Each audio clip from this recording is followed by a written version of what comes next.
سارے تعلق رب سے جوڑو، کر دے گا وہ نظر کرم۔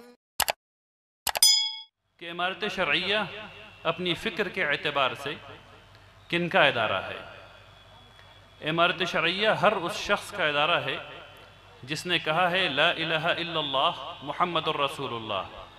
اس کا مطلب یہ ہے کہ چاہے وہ شیعہ ہو یا سنی، چاہے وہ دیوبندی مسلک کا ہو یا بریلوی مسلک کا ہو، چاہے وہ اہل حدیث ہو، سلفی ہو، یا وہ تبلیغی جماعت سے تعلق رکھتے ہوں، یا وہ جماعت اسلامی سے تعلق رکھتے ہوں، یا کسی جماعت سے تعلق نہ رکھتے ہوں، اگر وہ کہہ رہے ہیں لا الہ الا اللہ محمد الرسول اللہ تو ان کا اس ادارے پر حق ہے۔